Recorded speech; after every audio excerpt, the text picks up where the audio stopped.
De nos jours, les tsunamis tuent des milliers de gens et ravagent tout sur leur passage.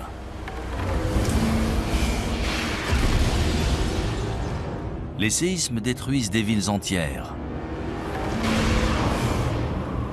Et les ouragans dévastent le paysage, entraînant des centaines de morts et des milliers de réfugiés dans leur sillage. Il y a toujours eu des catastrophes naturelles sur Terre. Ces catastrophes peuvent-elles réellement effacer toute trace de notre existence, y compris l'art, l'architecture et la technologie? Non seulement c'est possible, mais c'est ce qui se produit inlassablement. D'importantes catastrophes naturelles ont très bien pu détruire d'anciennes civilisations sans en laisser de traces. On pensait avoir évolué naturellement du statut de chasseur-cueilleur vers des sociétés plus complexes, mais ce n'est pas si évident que ça. Récemment, des scientifiques ont trouvé des traces de cultures antiques prospères, des milliers d'années plus anciennes qu'on aurait pu l'imaginer. Que leur est-il arrivé? Comment ont-elles disparu? Et est-ce que cela pourrait se reproduire? Depuis toujours, les éléments imposent leurs lois aux habitants de la Terre. L'humanité est condamnée. Sommes-nous vraiment destinés à disparaître de la surface de la Terre? Notre civilisation va-t-elle, elle aussi, disparaître à jamais?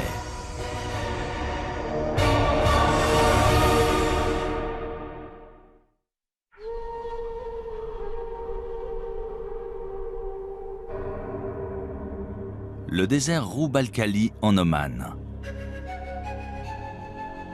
Ce territoire menaçant et désolé de la péninsule arabique est indiqué sur les cartes sous le nom de quart vide.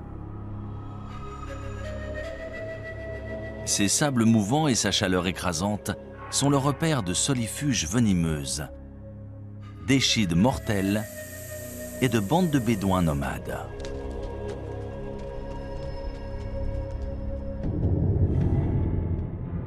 Mais si l'on en croit d'anciennes légendes, cette région était très différente. C'est ici, il y a environ 5000 ans, qu'existait autrefois un royaume mythique appelé Hiram. Connu pour sa richesse et sa splendeur, Dieu l'aurait détruit pour le punir de sa vilainie et de sa corruption. On en parle dans différentes sourates du Coran. Il est dit que le vent s'est mis à souffler et a détruit la ville parce que ses habitants ne voulaient pas suivre la parole de Dieu. Des prophètes sont venus pour essayer de les changer, de les purifier, mais ils ont refusé. Du coup, la ville et sa civilisation ont été détruites.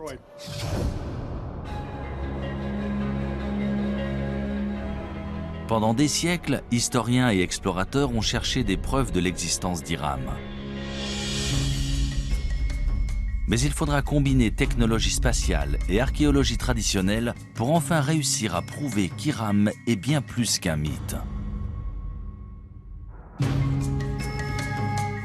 En 1983, Nicholas Clapp, archéologue amateur, adresse une étrange requête à la NASA qui donne lieu à une expédition commune dans la péninsule arabique. Il venait de lire qu'on pouvait utiliser un radar imageur pour cartographier des rivières souterraines en Égypte. Il se demandait si on pouvait s'en servir pour trouver une cité disparue, en connaissant à peu près sa localisation.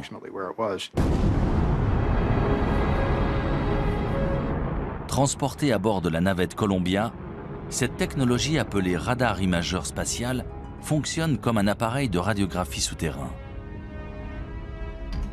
On enregistre d'abord des images depuis l'espace, puis on les modifie numériquement pour faire ressortir des détails invisibles à l'œil nu, notamment d'anciens lits de rivières et des routes de caravanes aujourd'hui enfouies sous le sable. Je n'aurais jamais cru qu'on pourrait découvrir depuis l'espace une cité disparue. Mais ils ont persisté et étudié des détails qui semblaient intéressants. Les images satellites ont un gros avantage. Elles permettent d'observer une région entière, de voir les détails dans leur contexte. Voilà une image d'un radar spatial d'une partie du Sahara, le désert au sud-ouest de l'Égypte, aujourd'hui l'un des endroits les plus secs de la planète. Cette large bande, c'est un ancien canal fluvial aussi large que la vallée du Nil. Et à l'intérieur, on peut voir un canal plus petit. Et voilà ce qu'on verrait une fois sur place. Là, on est au milieu de l'un de ces fleuves et on regarde une rive découpée plus haut. Ça a été une sacrée découverte. Dans l'Antiquité, les gens dépendaient de ressources, comme nous. Ils avaient besoin d'eau et de réseaux de transport. On a vu la relation entre ces différents éléments et découvert des pistes dans cette zone. Ça a été un point de départ dans notre recherche d'Iram. Les images satellites de Roub al-Khali montrent aussi d'anciennes routes de caravanes convergeant vers une zone le long de la frontière est du quart vide.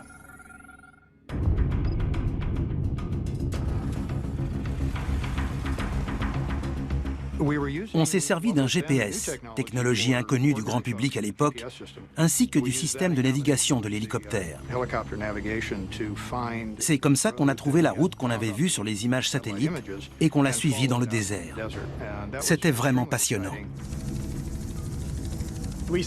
On a décidé d'atterrir dans cette zone, près d'une sorte d'immense colline et d'un puits ou d'une source.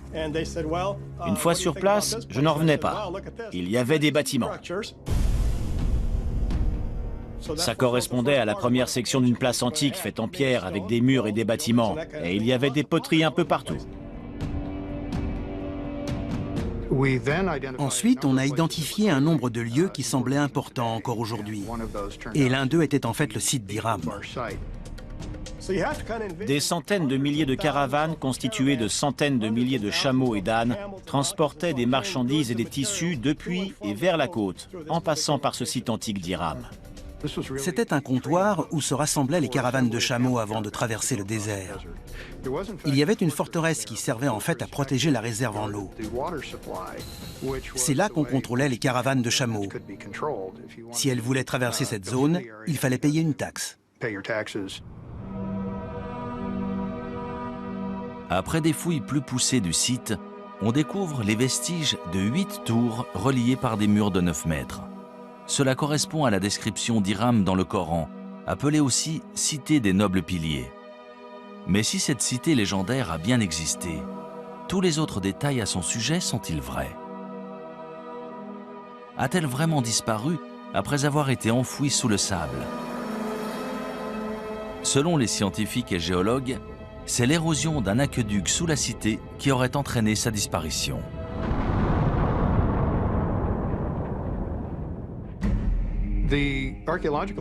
Si l'on en croit les preuves archéologiques autour du site, lorsque les réserves en eau ont diminué, la forteresse s'est effondrée dans un entonnoir et les gens ont fui.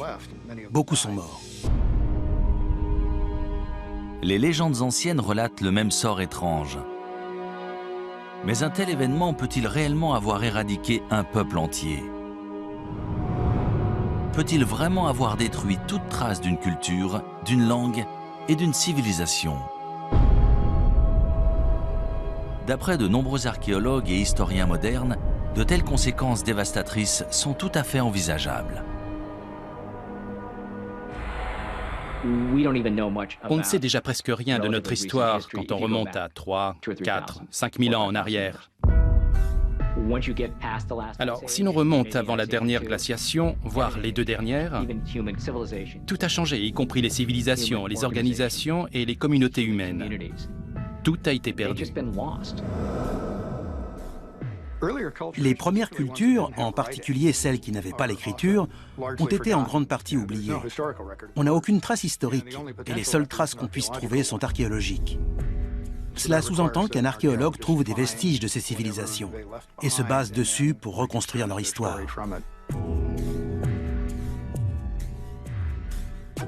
Pendant des décennies, on a supposé que les humains existaient depuis environ 200 000 ans et que ce qu'on appelle la civilisation était apparu il y a seulement quelques milliers d'années. Mais de nouvelles découvertes remettent constamment en question ce que nous savons réellement de notre histoire.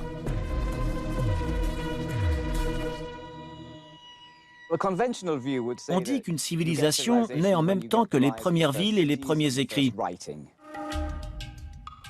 C'est ce qui est arrivé entre 3000 et 5000 ans avant Jésus-Christ en Mésopotamie, soit à l'Irak aujourd'hui.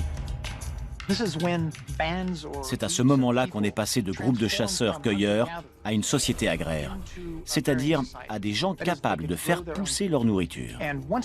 C'est ce qui a permis de rester à un endroit précis.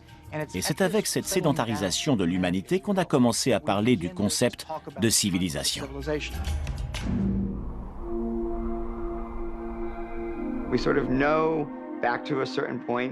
On sait à peu près ce qui s'est passé entre aujourd'hui et il y a 10 000 ans. Grâce aux études évolutionnaires, on sait à peu près quand les hommes sont apparus. Mais la période entre l'apparition des hommes et celle des civilisations qu'on connaît est très vaste. C'est excitant de découvrir jusqu'où remonte la civilisation. Si Hiram a vraiment existé, combien d'autres civilisations anciennes sont ensevelies et attendent d'être découvertes? Quand ce sera fait, que trouverons-nous? Des preuves de notre passé antique ou des indices de notre destruction future? Şanlıurfa, est de la Turquie, 1994. Tout en haut d'un versant de colline, dans une région rurale, la charrue d'un fermier kurde s'arrête brusquement lorsqu'il touche une grosse pierre rectangulaire à moitié enfouie. Pendant plusieurs jours, il essaye de déterrer cet objet tenace, jusqu'à ce que se produise l'inattendu.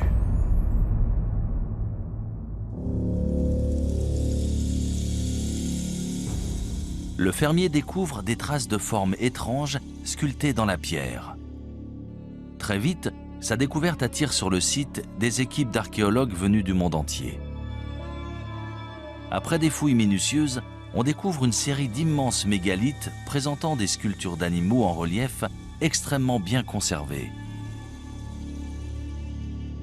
Sangliers, renards, bétail et de nombreux oiseaux, la plupart venant d'autres régions.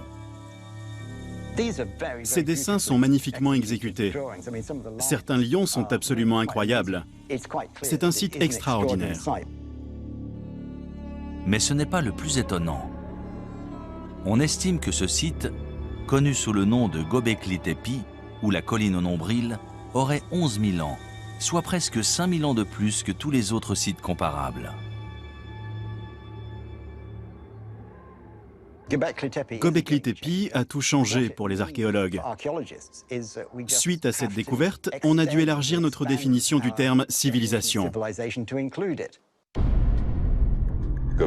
On a tous été très surpris de découvrir Göbekli Tepe. On n'avait encore jamais vu de site aussi élaboré. C'est une découverte incroyable, surtout pour une période aussi ancienne. Göbekli Tepe est un site remarquable. Ces sculptures datent de 7000 ans avant les grandes pyramides. On se demande souvent comment les Égyptiens ont pu avoir accès à cette technologie et ce savoir-faire à leur époque. Mais maintenant, tout nous apparaît sous un nouveau jour. Göbekli Tepe a été érigé 7000 ans plus tôt.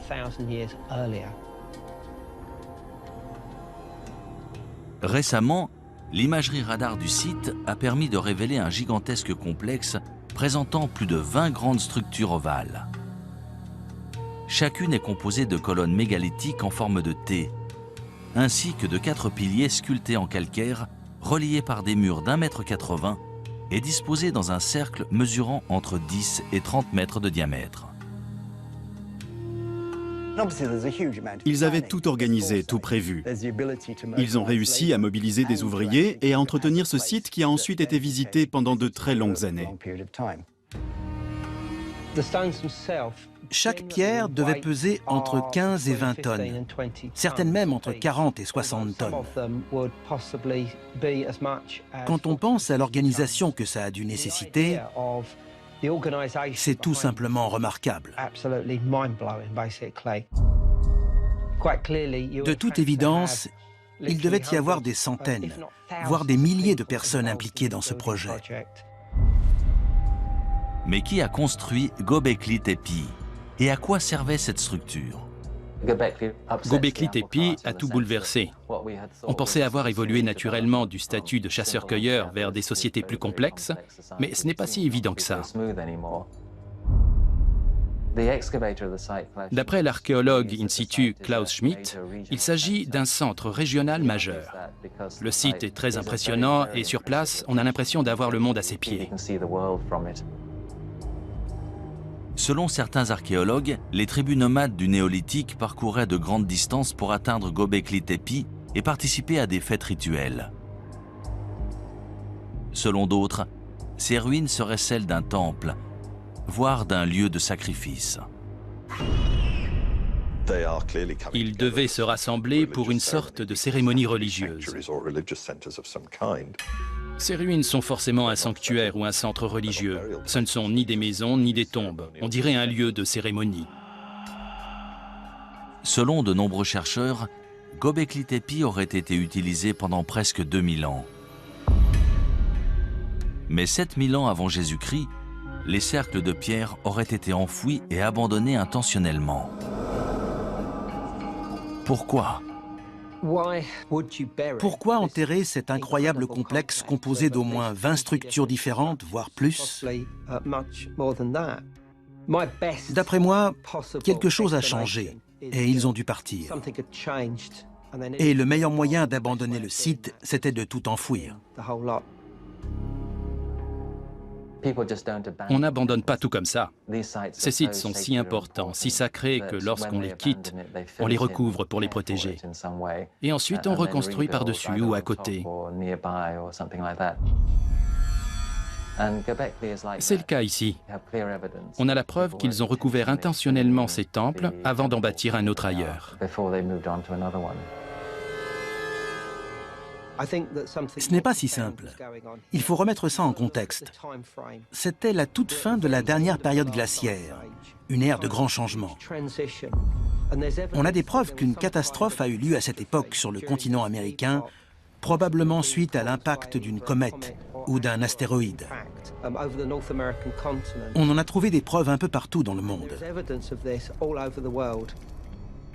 C'est à cette époque que Göbekli Tepe a été construit. On aimerait savoir pourquoi.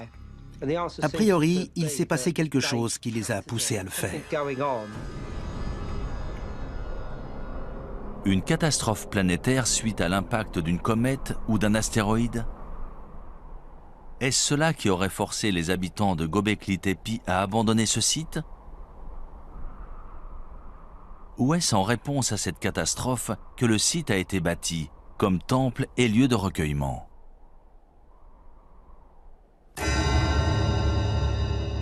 Selon certains chercheurs, la réponse se trouve tout près, au mont Ararat. Dans la Bible hébraïque, c'est là que l'arche de Noé aurait échoué une fois les eaux du déluge refluées. En fait, le mont Ararat se trouve à seulement une centaine de kilomètres de Göbekli Tepe.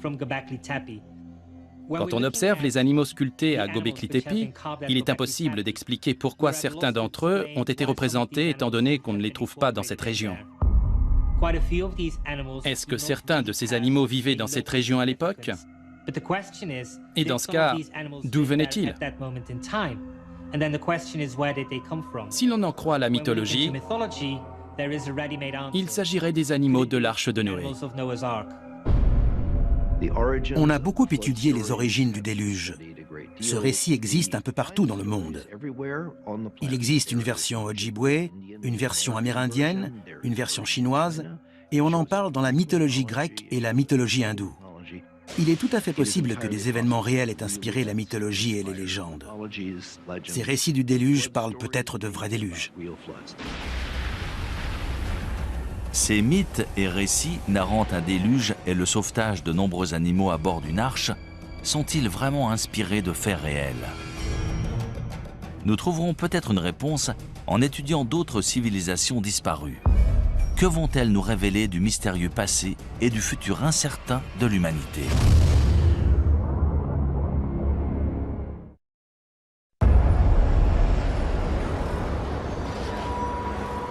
« 26 décembre 2004, Sumatra en Indonésie. Un gigantesque séisme sous-marin de magnitude 9,1, dont l'épicentre se situe au cœur de l'océan Indien, génère un tsunami dévastateur.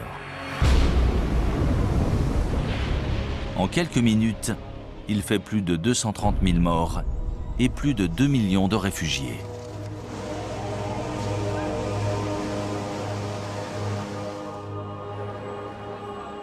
Sept ans plus tard, le 11 mars 2011, un séisme de magnitude 9 fait trembler le nord-est du Japon. C'est le plus puissant séisme qu'ait jamais subi l'île. Quelques minutes plus tard, un tsunami de 9 mètres balaye les terres, emportant des villes entières et environ 23 000 personnes.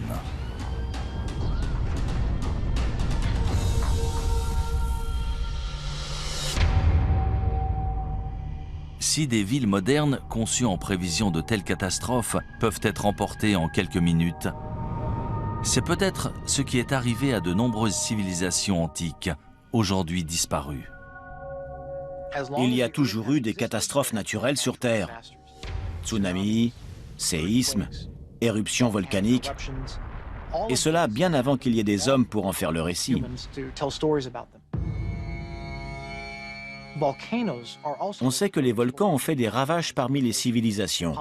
Pompéi en est l'exemple parfait. Le Vésuve est entré en éruption et une région entière a été figée dans le temps et détruite.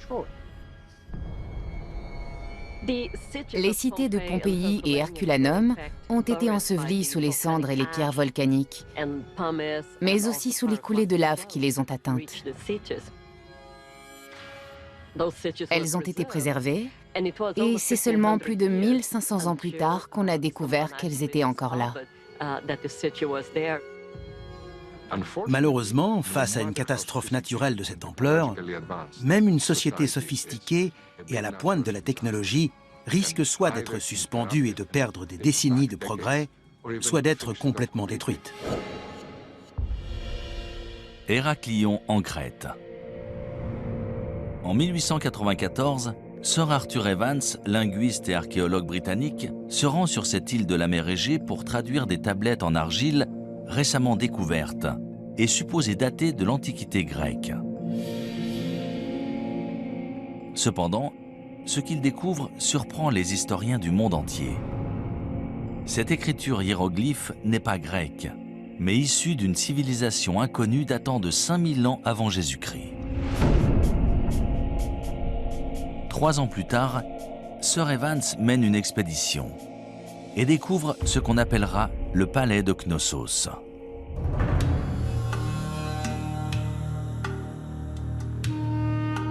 D'après les archéologues, l'imposante structure contenait autrefois des pièces richement décorées, de l'eau courante, chaude et froide, et même des toilettes en intérieur.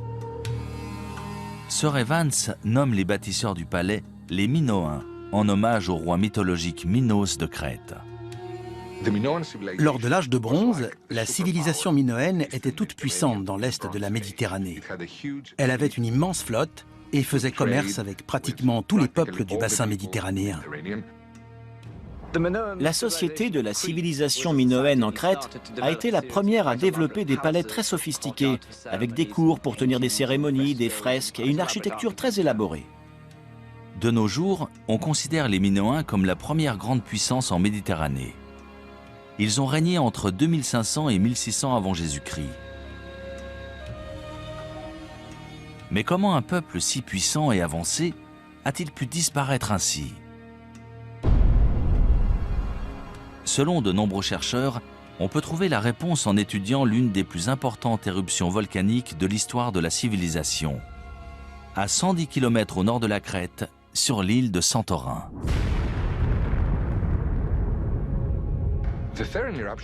L'éruption de Santorin s'est déroulée en 2 ou 3 phases sur plusieurs jours, voire plusieurs semaines. On pense que les habitants de l'île ont détecté des signes qui les ont avertis, vu qu'on n'a pas trouvé de squelette à Santorin, contrairement à Pompéi. Les habitants de Santorin ont eu le temps de s'enfuir. En revanche, les habitants de Crète ne s'attendaient pas à ce que l'éruption ait de telles conséquences chez eux.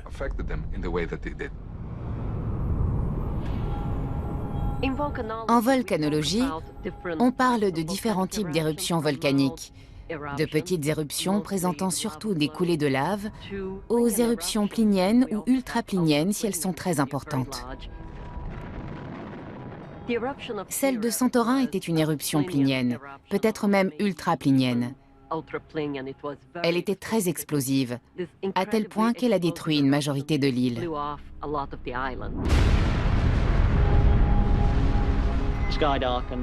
Le ciel s'est assombri, le panache volcanique s'est propagé, envoyant descendre jusqu'à l'île de Rhodes et le sud-ouest de la Turquie.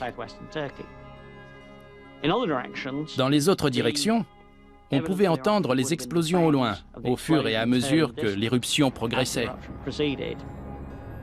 Tout laisse à croire que la violente éruption volcanique de Santorin a généré un énorme tsunami qui s'est abattu sur les villes portuaires de la Crète.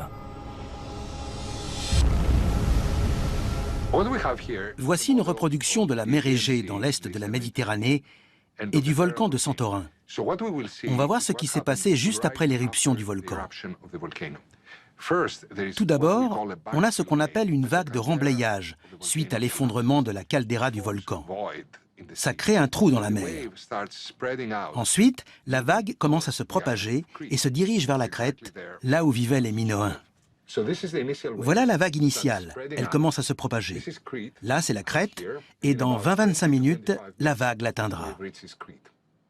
Quand elle s'est abattue sur la Crète, la vague mesurait entre 4,50 m et 9 mètres de haut.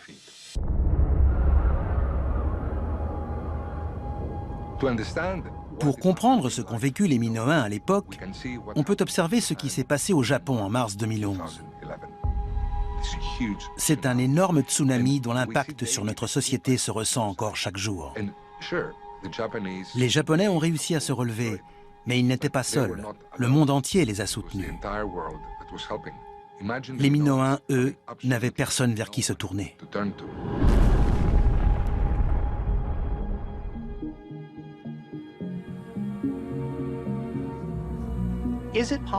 Est-il possible qu'une civilisation ait existé, ait été détruite, puis qu'une autre civilisation ait vu le jour au même endroit, ignorant tout de celle qui l'a précédée? C'est une théorie fascinante qui entraîne bien des hypothèses. Du coup, de nombreuses personnes se demandent s'il n'y a pas eu une civilisation sur Terre bien avant toutes celles déjà connues, mais dont on ne saurait absolument rien. Si un volcan actif peut vraiment détruire toute trace d'une civilisation passée, une activité volcanique similaire pourrait-elle représenter la même menace encore aujourd'hui? C'est ce que croient les volcanologues.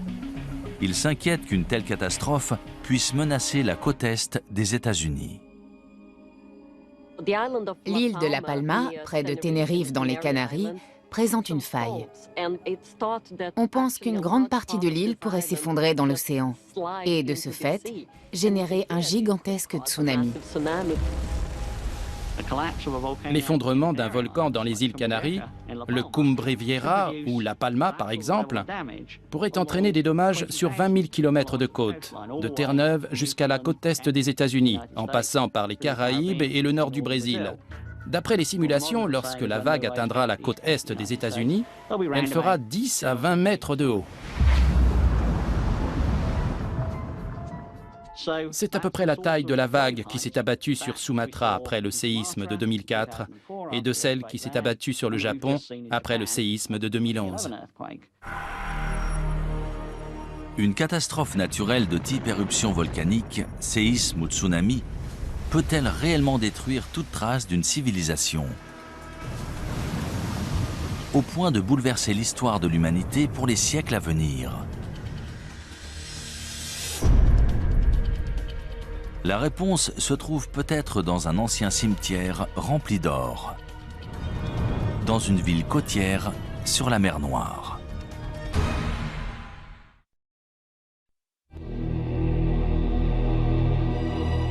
Varna en Bulgarie. Pendant des siècles, cette ville balnéaire de la mer Noire a attiré voyageurs et commerçants en provenance d'Europe et du Moyen-Orient. Au IIe siècle avant Jésus-Christ, les Romains ont profité des sources chaudes locales pour construire une immense série de bains publics. Mais ni les visiteurs, ni ses habitants ne connaissaient le secret enterré sous la ville. Un secret qui, une fois révélé, changerait l'histoire européenne à jamais. Ça s'est passé à la fin de l'automne 1972. Il y avait un site de construction en cours dans la zone industrielle de Varna. Ils creusaient pour installer des câbles électriques. Retcho Marinov, conducteur d'excavateur, creuse une tranchée d'1,20 m de profondeur lorsqu'il tombe sur ce qu'il pense être d'anciens artefacts en cuivre. Il les rapporte chez lui pour les mettre en sécurité. Quelques semaines plus tard, un habitant du village lui a dit que ces objets étaient très intéressants. Le directeur du musée de Dalgopol est venu chez lui et lorsqu'il a vu tous ces objets, il n'en croyait pas ses yeux. Le lendemain, des archéologues du musée de Varna, parmi lesquels Alexander Minchev, retournent sur le site de construction et sont stupéfaits de leur découverte.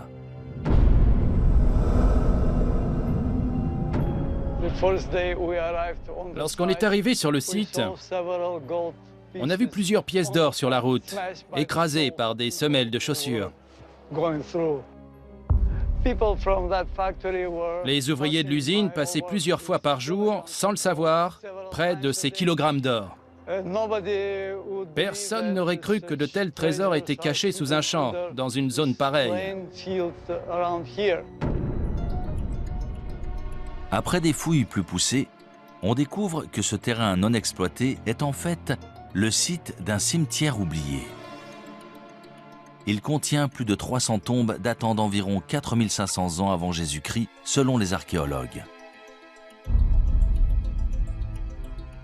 En plus des ossements d'anciens résidents de Varna, ils découvrent des preuves troublantes d'une ancienne civilisation avancée et florissante.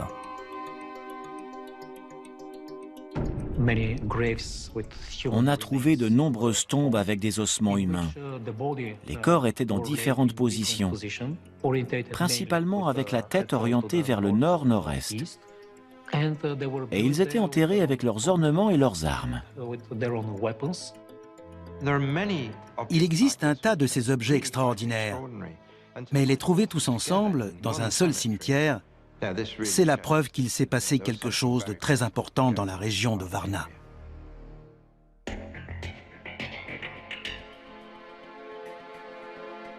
On a trouvé à l'intérieur de ces tombes plus de 15 000 artefacts à la conception élaborée, notamment des haches en cuivre et une grande quantité de bijoux en or et en jade. La tombe 43 de Varna est très spéciale. C'est l'une des plus abondantes. On y a trouvé un corps d'homme entre 40 et 45 ans et des objets incroyables, notamment un préservatif en or. C'était un symbole de puissance sexuelle, de pouvoir du mâle et de fertilité. D'un côté, on a ce préservatif, et de l'autre, une masse en or qui est un symbole politique. On n'avait encore jamais vu nulle part ailleurs cette combinaison de symbolisme politique et sexuel. L'or, c'est un signe de statut. C'est un matériau très rare, qui brille et ne se ternit pas, qui est durable. C'est pour ça qu'il est signe de haut rang social et qu'on l'exhibe. Les archéologues ont trouvé des objets en or dans de nombreuses tombes, la majorité concentrée seulement dans une poignée d'entre elles. Suite à la découverte inattendue de Varna, les historiens ont découvert les premiers Européens sous un nouveau jour. Dans les peuplements que l'on connaît, qui datent de 1000 à 2000 ans avant Varna, on a trouvé des objets, souvent très beaux, mais rarement liés au rang social. Il n'y avait pas autant de différence entre les familles. Ici, sur 300 tombes, il y en a 8 incroyablement riches. C'est une concentration importante.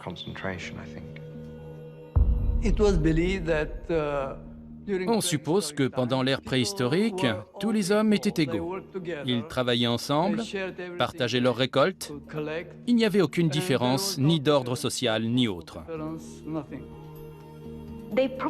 Ils étaient sûrement comme nous. Ils aimaient l'or et les bijoux, et ils se servaient d'outils. Ils n'étaient pas différents de nous. Eux, c'est nous. Varna aurait servi de pôle aux commerçants préhistoriques qui transportaient des armes en cuivre vers des régions aussi éloignées que la France et l'Espagne. Presque 1500 ans avant la naissance de pôles de commerce similaires en Mésopotamie. Varna est aussi associé à l'armement, la guerre et les batailles. On a trouvé un grand nombre d'armes dans ces tombes. Haches de guerre, fer de lance, tête de flèche.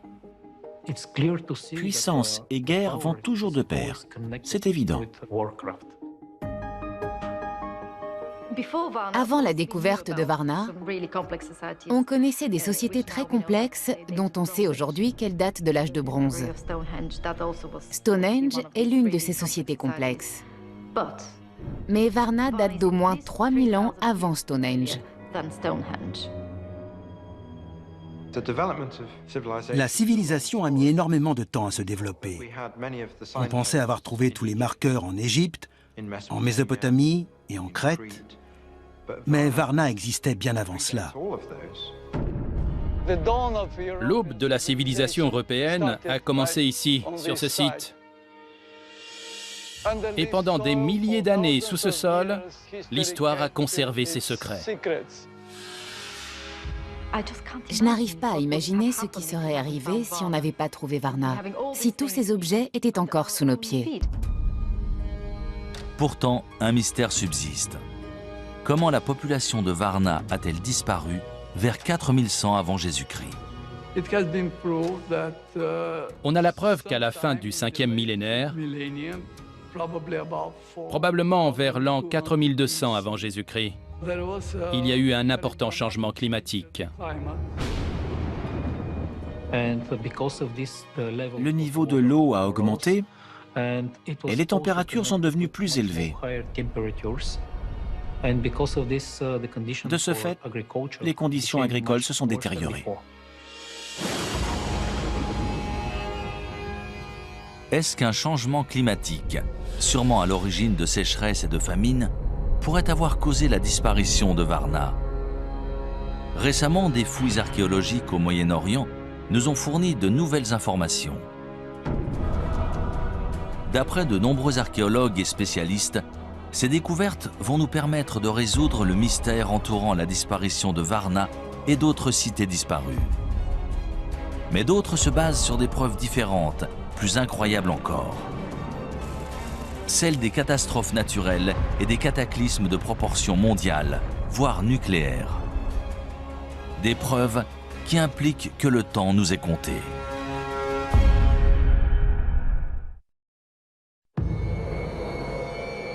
À Moukhar, nord-est de la Syrie, à 13 km au nord de la frontière irakienne. Au début de l'année 2000, une équipe d'archéologues de l'Institut oriental de Chicago fait une étonnante annonce.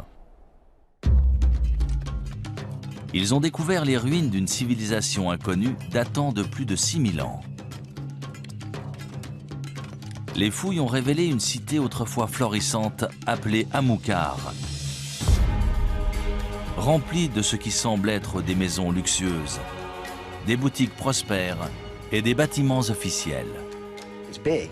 C'est un site énorme, d'environ 1 km², qui a la capacité d'accueillir entre 10 000 et 20 000 personnes, l'équivalent d'une grande ville.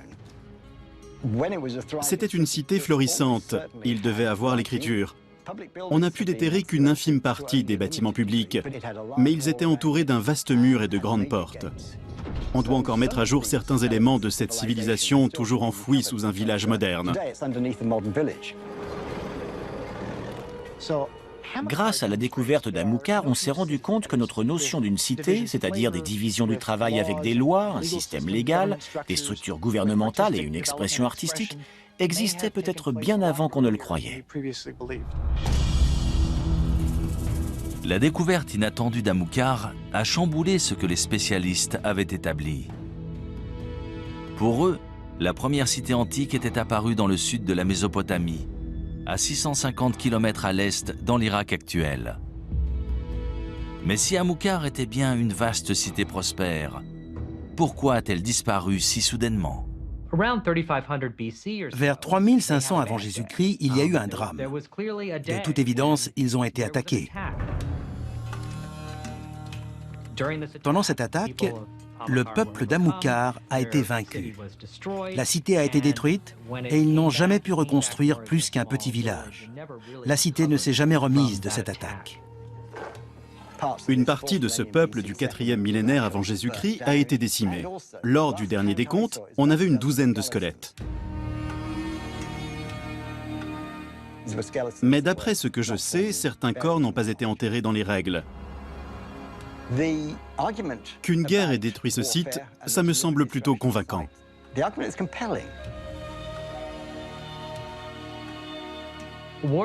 Au moment de la destruction d'Amukar, on se battait la plupart du temps à main nue. Mais on a des preuves que les habitants d'Amukar utilisaient des balles. Pas des balles de revolver, évidemment, plutôt des projectiles avec des frondes. C'est une hypothèse controversée mise en avant par les archéologues d'Amukar. Dans tous les cas, lorsque la cité a été détruite, le combat a fait rage et la cité a péri dans les flammes. C'est intéressant, car on sait depuis longtemps qu'à cette époque, d'autres cités se développaient dans le sud, comme Uruk par exemple. Mais aujourd'hui, on a de nouvelles preuves que des cités comme Amukar créaient leur propre civilisation en parallèle. Avec une telle dynamique nord contre sud, la destruction d'Amukar a pu sonner le glas de ces peuples du nord qui essayaient de créer leur propre mode de vie. Ils ont fini par être vaincus par les peuples du sud, ce qui a bouleversé le cours de l'histoire. À des centaines de kilomètres à l'ouest d'Amukar se trouvent les ruines d'un autre peuplement antique, Caramel. En 2007, des archéologues qui déterraient des tombes anciennes in situ ont découvert les fondements de 5 larges tours en pierre de 4,50 m de diamètre et d'environ 6 mètres de haut chacune. Elles auraient au moins 10 000 ans. Ces ruines sont situées dans le nord de la Syrie, pas très loin de Göbekli Tepe. De toute évidence, il s'agit de la même culture. Nous ignorons pourquoi ce site a été construit. Tout laisse à penser qu'il s'agissait de défense. Il devait sûrement faire face à des prédateurs, animaux ou humains. À quoi servaient ces tours? Est-ce qu'elles faisaient partie d'une forteresse? S'agissait-il de tours de guet ou avaient-elles une autre utilité? Honnêtement, on n'en sait rien. Caramel, dans le nord-ouest de la Syrie, est un site important. C'est la toute première preuve de structure permanente en pierre, datant de 2000 ans avant ce que l'on pensait être la structure permanente la plus ancienne dans la cité de Jéricho. Avec la découverte de Caramel, on a abandonné l'idée que l'évolution depuis le néolithique a été un processus unique. Je peux vous nommer de nombreux autres sites où l'on a trouvé des cultures locales distinctes, chacune très élaborée, mais différentes les unes des autres. Il n'y a pas eu un seul grand développement. Il y en a eu tout un tas, certains plus réussis que d'autres. Pour la plupart des spécialistes, Caramel et Amukar ont été détruites par des armées venues du sud de la Mésopotamie. Dans l'Antiquité, il y avait énormément de conflits. Je ne parle pas de guerre mesquine et irréfléchie. Il s'agissait d'agrandir des cités, de s'approprier plus de territoires et de subordonner plus de villes pour taxer plus de résidents. Ces guerres territoriales sont-elles la seule cause de la destruction de ces grandes cités antiques? Depuis peu, une autre théorie infiniment plus hasardeuse a vu le jour. Caramel et Amilcar ont peut-être été victimes d'une étrange et spontanée explosion nucléaire. En 1972, des scientifiques du Gabon en Afrique découvrent des traces d'un événement nucléaire au cœur d'une mine d'uranium. On sait que les réacteurs nucléaires génèrent des déchets. En mesurant la quantité, on peut dire de quand ils datent. Et c'est comme ça qu'on a découvert qu'ils remontaient à 2 milliards d'années. Il y a un réacteur nucléaire dans le Soleil, à l'origine de toute vie. Mais pourrait-il y en avoir un sur Terre? Après tout, dans les années 50, on se demandait s'il était possible de créer un réacteur nucléaire naturel dans l'écorce ou le noyau terrestre. L'uranium-235 est notre principale source de réacteurs à fission nucléaire. C'est assez commun, plus que l'or. Sur l'échelle des larges éléments qui peuvent se diviser, celui-ci est relativement courant et peut être extrait. Pour créer une réaction nucléaire, il faut surtout 2 choses. Un uranium suffisamment dense et de quoi ralentir les neutrons. Le mieux pour ralentir des neutrons et obtenir une réaction en chaîne, c'est l'eau. Et dans cette zone d'Afrique de l'Ouest, il y avait la parfaite combinaison avec juste ce qu'il faut d'eau et d'uranium suffisamment dense pour obtenir un réacteur nucléaire. Avec un réacteur naturel, on peut engendrer une catastrophe de l'ordre de celle de Tchernobyl. 1 degré de radiation qui pourrait affecter la santé des gens. Si de l'uranium venait à alimenter un réacteur nucléaire naturel, cela engendrerait une fission nucléaire, et c'est ce qu'on veut éviter à tout prix. Dans tous les cas, ça serait sous terre. Ça aurait les mêmes effets qu'un volcan. Donc, ce serait bien une catastrophe naturelle. Selon certains scientifiques, une telle explosion nucléaire aurait balayé toute vie à des centaines, voire des milliers de kilomètres autour du site du dépôt d'uranium. Si cela s'est produit en Afrique de l'Ouest, pourquoi pas ailleurs? Peut-être même à Amilcar. Quand on sait que c'est arrivé à un endroit précis il y a environ 2 milliards d'années, on se dit qu'il y a forcément d'autres endroits, en particulier sous terre, où l'on n'a pas bien cherché. À mon avis, peu de gens croient que ces civilisations ont disparu suite à d'importantes catastrophes naturelles. Combien ont disparu il y a 20 ou 30 000 ans et dont on ignore encore tout? On ne se concentre que sur les civilisations des 5000 dernières années. On ne sait rien au-delà de l'histoire chinoise ou égyptienne.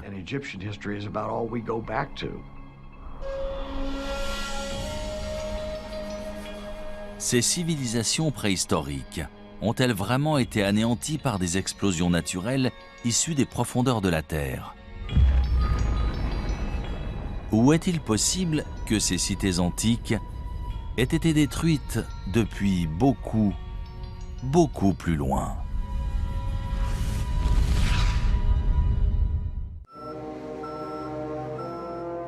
« 21 décembre 1968. Mission Apollo 8 de la NASA. Dirigée par le commandant Frank Borman, c'est la première fusée habitée à atteindre la Lune.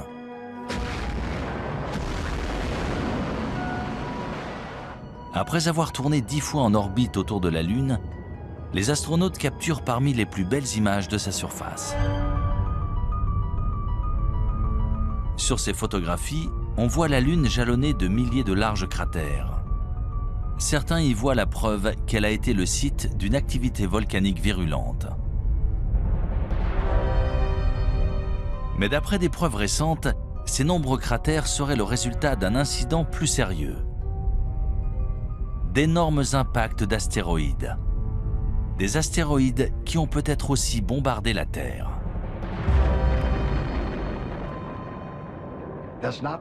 Ce n'est pas un homme sur la Lune, mais des cratères.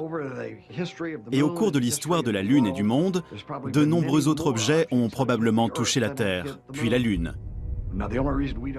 Mais on n'en sait rien. La végétation et l'environnement ayant tout recouvert, au point qu'ils sont devenus presque indétectables. La plus grande catastrophe naturelle qui pourrait se produire et tous nous anéantir, ce serait l'impact d'un bolide, une météorite qui tomberait sur Terre. On sait que c'est une météorite qui est à l'origine de la disparition des dinosaures.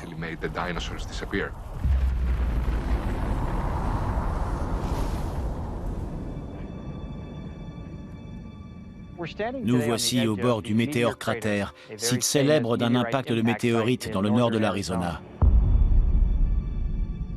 Le cratère a été formé il y a 50 000 ans lorsqu'un astéroïde d'environ 45 mètres de diamètre est entré dans l'atmosphère à environ 42 000 km/h. Il a frappé le sol avec une force équivalente à celle de 1000 bombes atomiques.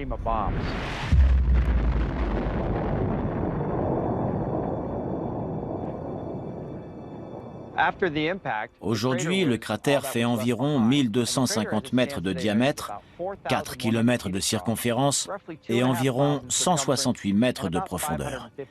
Pour résumer, si l'on plaçait le Washington Monument au fond du cratère, la pointe de l'obélisque serait au même niveau que les bords du cratère. S'il se produisait un tel événement dans un endroit aussi peuplé que la ville de New York, par exemple, on estime que personne ne survivrait dans un périmètre de 16 km.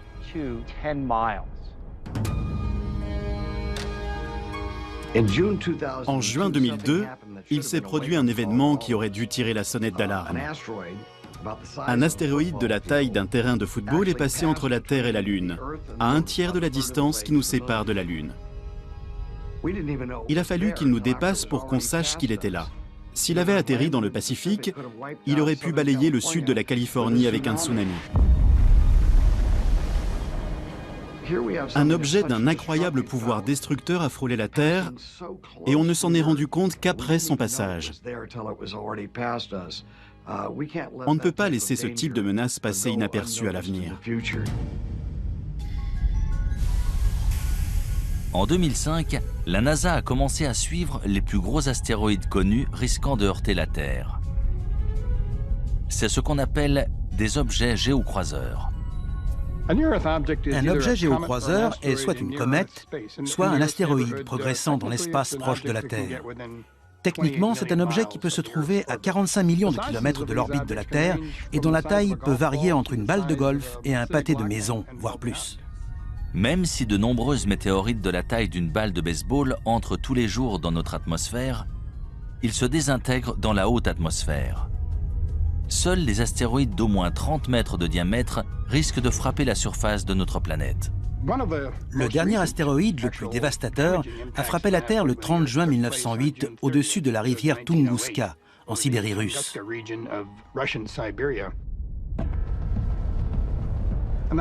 Un objet mesurant entre 30 et 40 mètres est entré dans notre atmosphère. La pression exercée à l'avant de ce petit astéroïde était plus importante que celle exercée à l'arrière.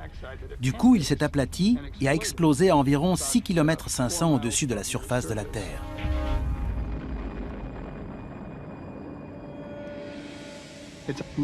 Des arbres sont tombés sur 2000 km². C'est une région inhabitée. Il n'y a donc pas eu de blessés, mais des rennes sont morts, des arbres se sont renversés et il y a eu de nombreux dégâts.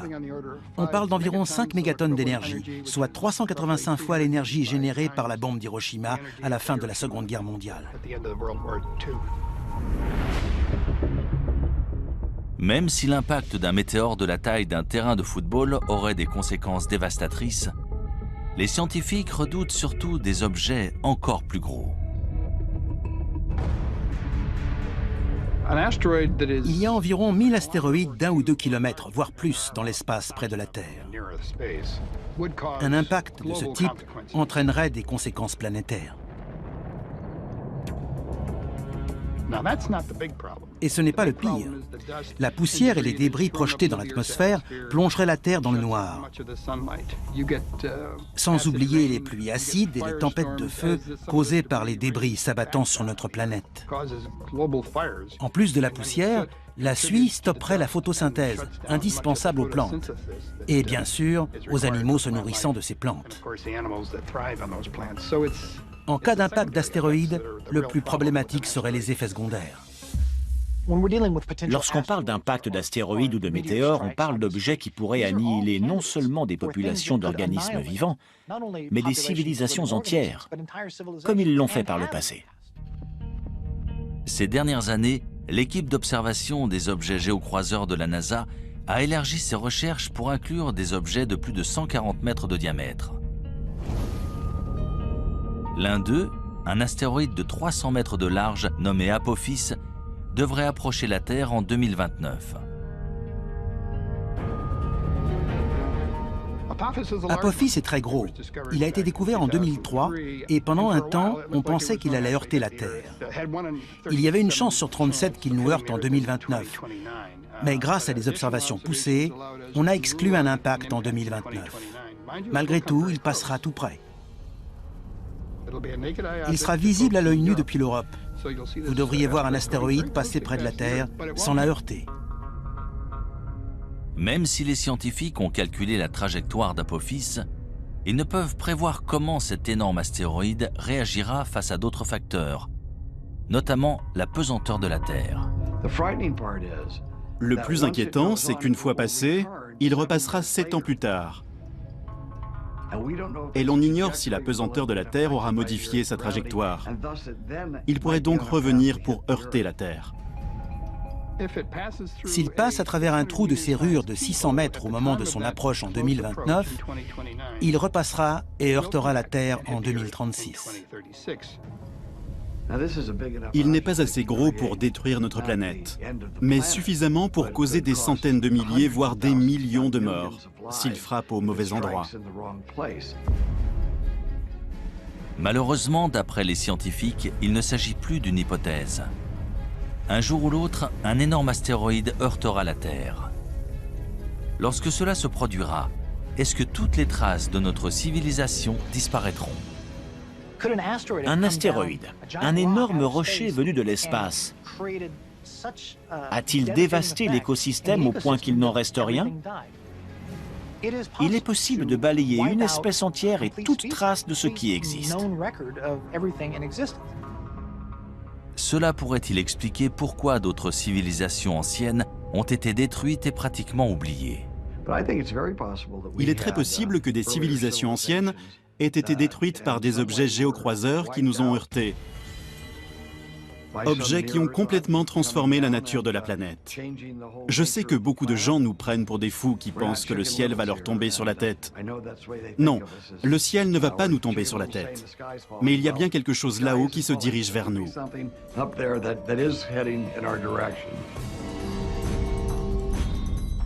Si un météore heurte la Terre de notre vivant, que pourrons-nous entreprendre pour minimiser ses ravages? Sommes-nous suffisamment préparés pour ne pas perdre les siècles d'avancées technologiques dont l'humanité peut se vanter? Ou sommes-nous plus vulnérables que nous ne le pensons?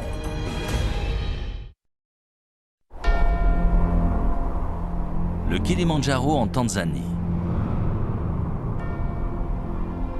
En l'an 2000, le paléoclimatologue Lonnie Thompson et son équipe de chercheurs ont foré au cœur d'un glacier recouvrant le pic de la montagne. Ils ont recueilli des échantillons de carottes de glace, preuve des conditions et changements climatiques non seulement depuis 20 à 30 ans, mais depuis des dizaines de milliers d'années. Une carotte est une colonne de glace. On en recueille plusieurs à la surface pour retracer l'histoire du climat et de l'environnement dans différentes parties du monde. Ces carottes ont des couches bien distinctes et en mesurant l'épaisseur de ces couches, on peut calculer l'évolution des précipitations dans le temps. Les bulles d'air préservées dans la glace retracent l'histoire de la composition de notre atmosphère. Là, on peut remonter jusqu'à 800 000 ans en arrière, en étudiant notamment le dioxyde de carbone, le méthane et le protoxyde d'azote. On peut même observer des micro-organismes pris dans la glace. D'ailleurs, on a ressuscité des organismes qui étaient dans la glace depuis plus de 50 000 ans. Tout ce qui est dans l'air est archivé dans la glace. On assiste à des périodes de calme, puis à des périodes où se produisent des cataclysmes. C'est ça la vie sur Terre, on passe de l'un à l'autre.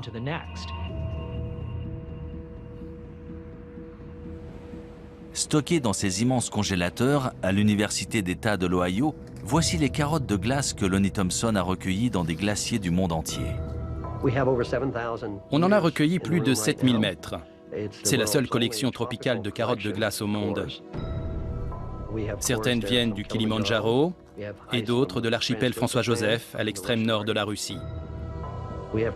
On a toute une collection provenant de l'Himalaya et du Tibet.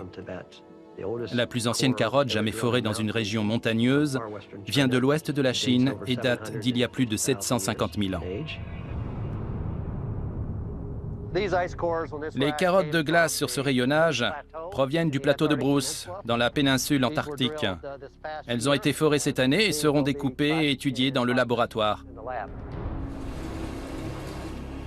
D'après une étude récente de ces échantillons, un événement climatique radical s'est produit sur Terre il y a environ 5200 ans.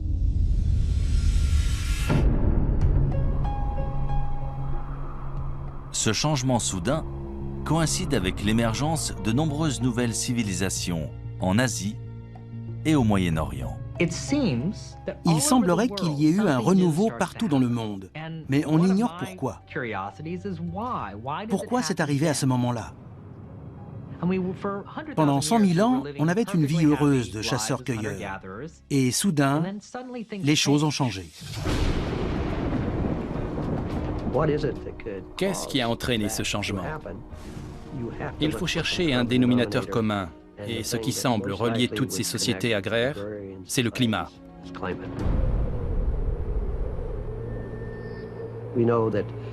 On sait qu'à cette époque, le désert du Sahara s'est asséché. Il y a 4 ou 5 000 ans, il y avait des lacs et des gens vivaient dans ce désert. On a retrouvé des fresques sur des rochers. Si l'on en croit ces nombreuses preuves, il s'est produit un événement dramatique à cette époque. Si une catastrophe mondiale s'est bien produite, quelle en a été l'origine? Une sécheresse planétaire? Un météore qui aurait heurté la Terre et déposé suffisamment de poussière pour nous plonger dans le noir? Ou s'agirait-il d'une éruption volcanique? Les éruptions volcaniques sont essentielles pour une planète. C'est comme ça qu'elle perd sa chaleur primordiale. Ça fait des milliards d'années qu'il y a des éruptions volcaniques sur Terre. L'existence des hommes ne représente qu'une fraction de ce temps. Il y avait des éruptions volcaniques bien avant eux, et il y en aura bien après eux.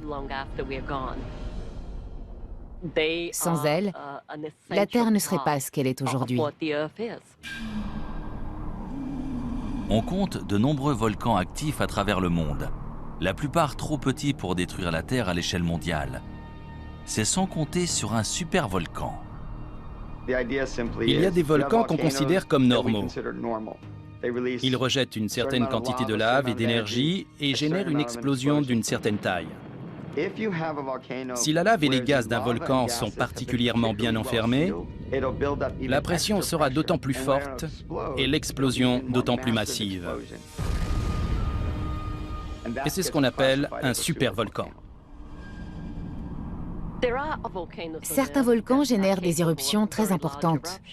En général, ce sont les volcans autour de la ceinture de feu, ceux qui présentent des calderas, notamment en Nouvelle-Zélande, en Papouasie-Nouvelle-Guinée ou même en Alaska. Les scientifiques ont identifié au moins 7 supervolcans dans le monde. Le plus grand se trouve sous le parc national de Yellowstone dans le Wyoming. Si l'on en croit la géophysique, à Yellowstone et dans certains autres endroits sur Terre, il y a une concentration de chaleur en profondeur, ce qui entraîne une fonte partielle de la roche dans ces régions. Et de ce fait, de temps à autre, cela peut provoquer une gigantesque éruption.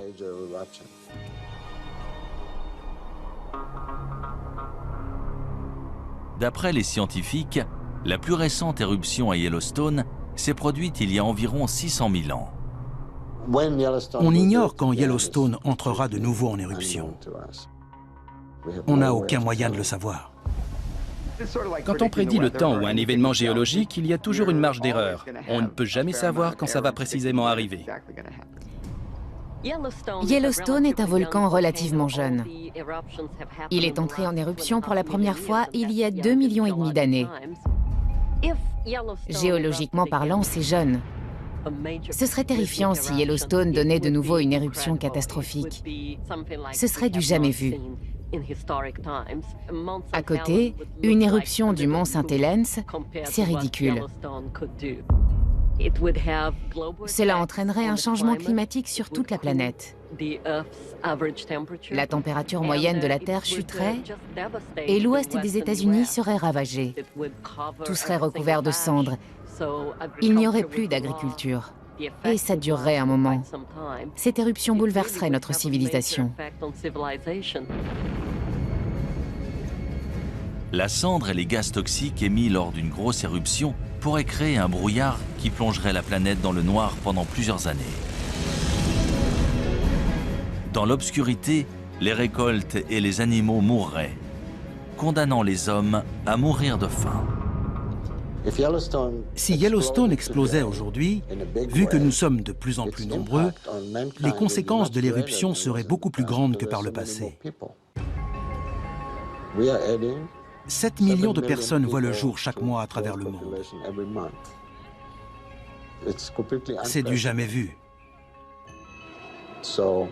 Notre planète est vulnérable. Nous ne sommes pas prêts. Notre société moderne est aussi fragile que ces sociétés antiques de grande envergure. Il y a énormément d'habitants, on se repose sur les ressources de la Terre et à force de les utiliser de manière si intensive, on les détériore. Pour beaucoup, notre société est au bord de l'effondrement. Les hommes sont des êtres très dépendants par nature. On a tendance à l'oublier dans notre société actuelle, mais il existe des forces bien plus puissantes que nous.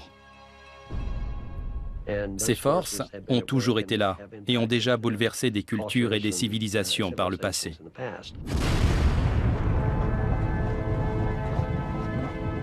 Ce genre de catastrophe planétaire semble tout droit sorti d'un film de science-fiction. Pourtant, de nombreux gouvernements et entreprises se préparent à un tel événement. Malheureusement, une question subsiste. Leur plan fonctionnera-t-il ?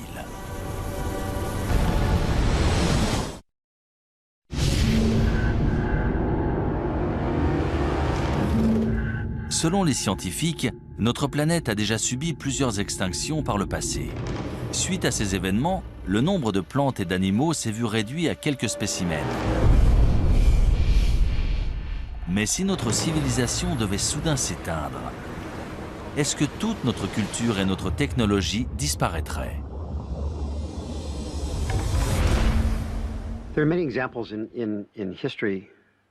Ce ne serait pas la première fois qu'un peuple perd ses technologies et son savoir-faire. Bien sûr, l'exemple le plus célèbre est celui de la bibliothèque d'Alexandrie en Égypte. Lorsque cette bibliothèque a été détruite au 1er siècle de notre ère, toutes ces incroyables connaissances accumulées dans l'Antiquité ont été perdues. Et il ne s'agissait pas uniquement des connaissances des Égyptiens, tout le monde classique a été touché. Que devient une civilisation si ses connaissances collectives disparaissent? On ne saura jamais ce que notre civilisation aurait pu être si la bibliothèque d'Alexandrie n'avait pas été détruite.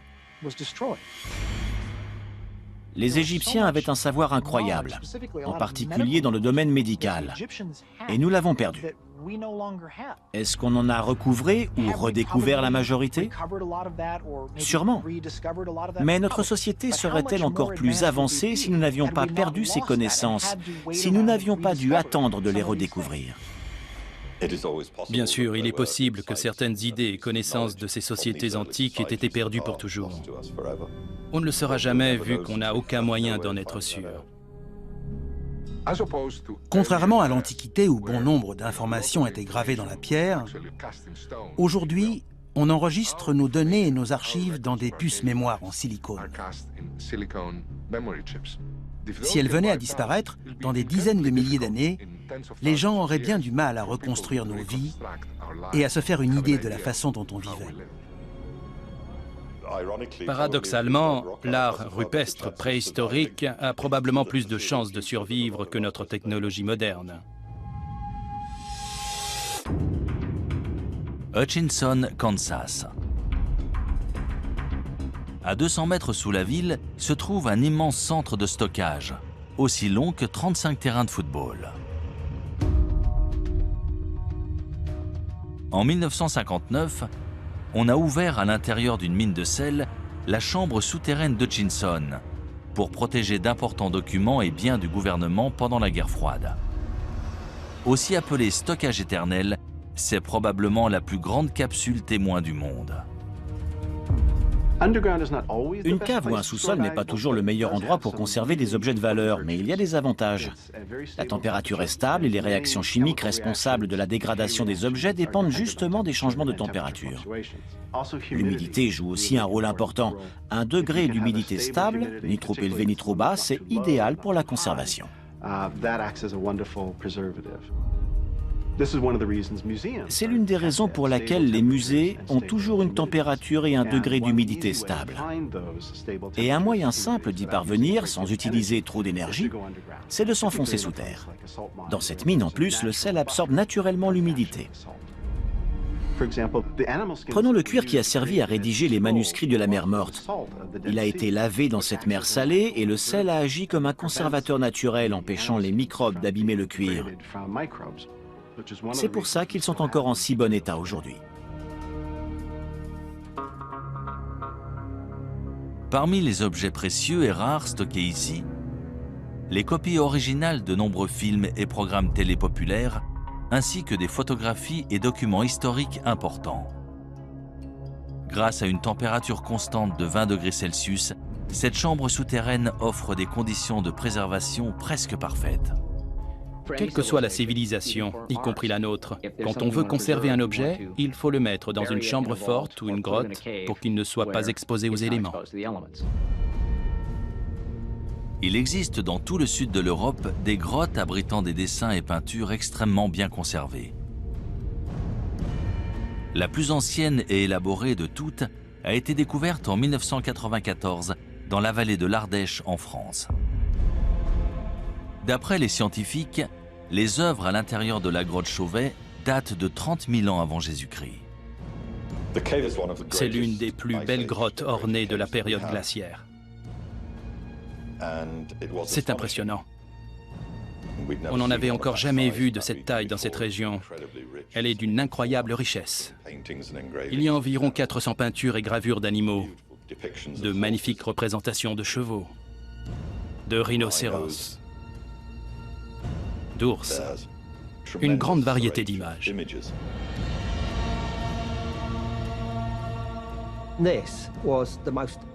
Ces représentations d'animaux sont tout simplement remarquables. Elles auraient leur place dans une galerie d'art actuelle. La datation et la qualité des peintures de la grotte Chauvet ont remis en question tout ce qu'on savait ou pensait savoir sur l'existence de l'homme sur Terre. Elles sont considérées comme les plus anciennes œuvres d'art créées par l'homme. Le plus intéressant, c'est qu'il s'agit d'Homo sapiens qui ont tenté de représenter des idées et pensées abstraites sur les murs d'une grotte, bien avant l'invention de l'écriture et bien avant n'importe quelle définition de civilisation. Pourquoi ont-ils fait ça? Ces artistes antiques ont-ils créé leur art sur des murs de pierre au cœur des grottes pour le protéger des générations futures? Dans 30 000 ans, les seules traces de notre existence seront-elles stockées en sécurité sous la terre? Tout ce qu'on sculpte dans la pierre, au bon endroit, peut potentiellement être conservé des milliers, voire des millions d'années, en particulier si ça se trouve sous la terre.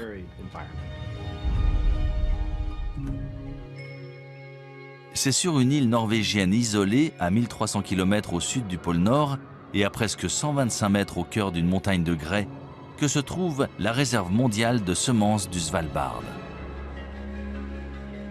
Il s'agit d'une mesure de protection en cas de perte accidentelle de la grande variété de plantes et de récoltes alimentaires sur Terre. Plus de 20 millions de graines sont stockées ici.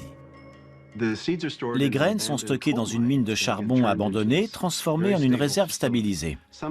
Certaines graines peuvent survivre très longtemps, d'autres ont besoin d'être plantées, de pousser et d'être de nouveau récoltées.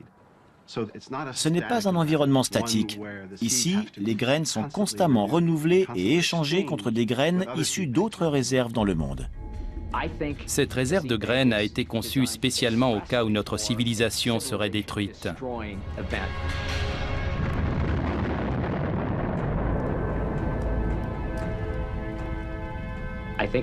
C'est un moyen de s'assurer que s'il reste des survivants, ils pourront reconstruire notre société. Et ils y arriveront d'autant mieux avec ces graines.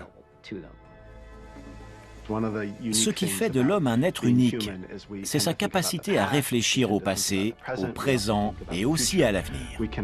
On réfléchit souvent à ce qu'on voudrait léguer à nos petits-enfants. C'est un moteur pour la plupart des gens. Même les premiers hommes ont sûrement pensé à enterrer ou mettre quelque chose en sécurité pour les générations futures.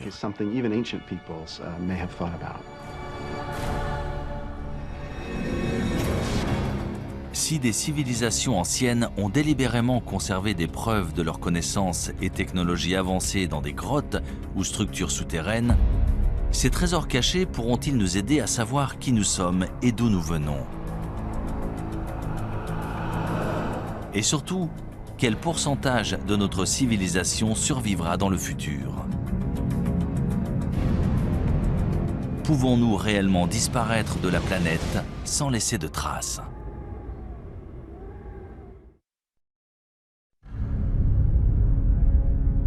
D'après les scientifiques, la planète Terre s'est formée il y a environ 4,5 milliards d'années. Pourtant, selon de nombreux spécialistes, l'humanité n'existe que depuis 200 000 ans. Pourrait-il se tromper? Des civilisations humaines ont-elles existé sur Terre il y a des centaines de millions d'années avant de disparaître sous la surface de notre planète sans laisser de traces? C'est probablement le cas, vu que la préhistoire humaine se mesure en millions d'années et que la civilisation, elle, se mesure en dizaines de milliers d'années. Il y a un trou, peut-être un type de civilisation qui nous a échappé. Tout semble indiquer que certaines civilisations très anciennes ont simplement disparu sans laisser de traces. 1 million d'années, même 100 millions d'années pour nous, c'est seulement une fraction de la durée de vie de la Terre. Il y a 100 millions d'années, des dinosaures vivaient sur Terre. Et si d'autres formes de vie existaient avant eux, il y a 1 milliard d'années? On n'a aucun moyen de le savoir et donc aucun moyen de dire « non, ça n'est jamais arrivé ». Si la Terre a bien subi une catastrophe planétaire, qu'est-il arrivé à la race humaine? Que se passerait-il si notre civilisation tout entière était balayée par une gigantesque éruption volcanique? Si l'atmosphère devenait toxique et qu'on mourrait tous, est-ce qu'on devrait de nouveau apprendre à faire du feu? Combien de temps ça nous prendrait? Seuls les habitants des régions les plus reculées survivraient. Ils redeviendraient des chasseurs-cueilleurs jusqu'à ce qu'ils arrivent à reconstruire une civilisation des milliers d'années plus tard. Si des civilisations passées ont bel et bien disparu, est-il possible que des traces de notre société moderne se retrouvent enterrées sous terre et finissent par être oubliées? Prenons l'exemple de Tchernobyl. On voit bien à quelle vitesse ces constructions modernes se sont délabrées. Regardez ces traces. En seulement 50 ans, la majorité de cette infrastructure s'est énormément détériorée. Imaginons qu'on nous demande de quitter New York, de l'abandonner là, tout de suite. Dans 1000 ans, elle serait ensevelie sous des débris, sous l'eau.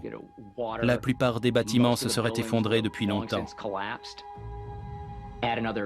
Allons encore plus loin, disons dans 10 000 ans. Je doute que quelqu'un arrive à reconnaître quoi que ce soit. Il faudrait vraiment savoir ce qu'on cherche pour le trouver. Parmi les rares vestiges de la technologie humaine, il restera peut-être l'un de ces résidus les plus dangereux, les déchets nucléaires. Le plus dangereux dans ces déchets, c'est la radiation. L'avantage avec les matériaux radioactifs, c'est qu'ils se désintègrent et disparaissent naturellement.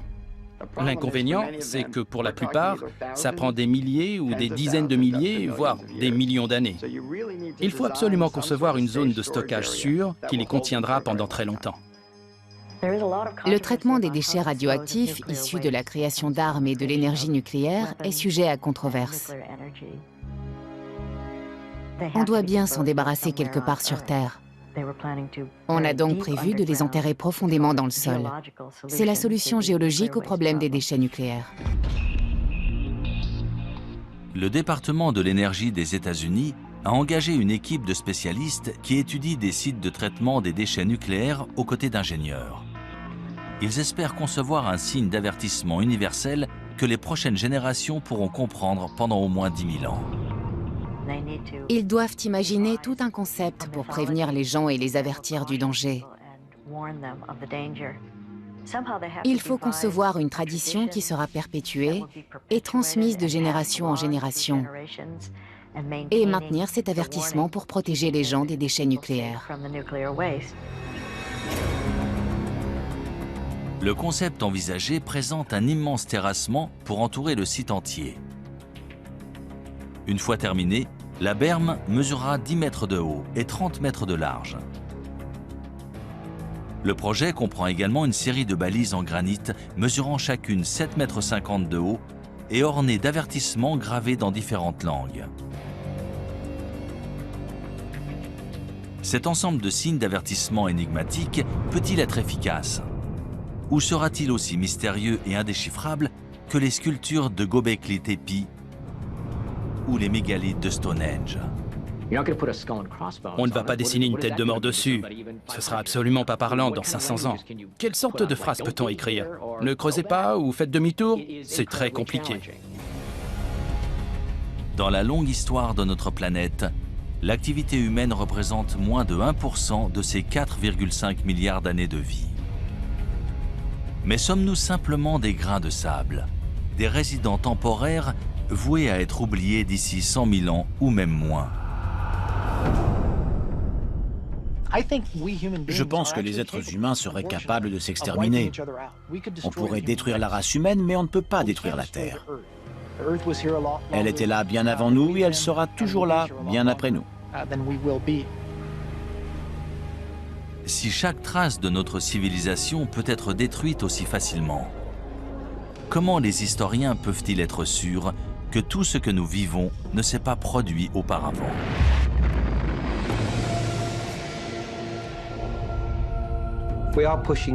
Plus ça va, plus on remonte loin dans l'histoire. À mon avis, on va finir par découvrir des vestiges qui nous feront réaliser que les civilisations ont bel et bien existé, bien plus tôt qu'on ne le pense. Des vestiges qu'on ne voit pas pour l'instant. Plus ça va et plus on repousse la date d'origine, qu'il s'agisse d'objets, des poteries par exemple, ou de la sédentarisation et l'usage du feu. Il ne faut jamais fixer une date et dire que ça n'existait pas avant. On finit toujours par trouver des preuves du contraire. Les civilisations ont sûrement évolué plus d'une fois. Elles ont été détruites par un événement, puis sont réapparues, et ça, c'est une leçon pour nous aujourd'hui. N'importe quel spécialiste vous le dira. Plus on a d'informations, plus on se rend compte qu'on ne sait rien de notre monde.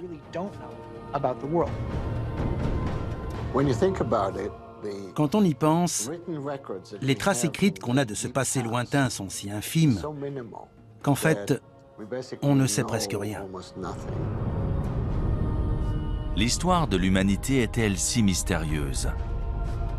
Ou reste-t-il des indices cachés attendant d'être découverts? Quand nous les trouverons, écouterons-nous leur avertissement? Et si nous n'en tenons pas compte, deviendrons-nous une autre civilisation disparue?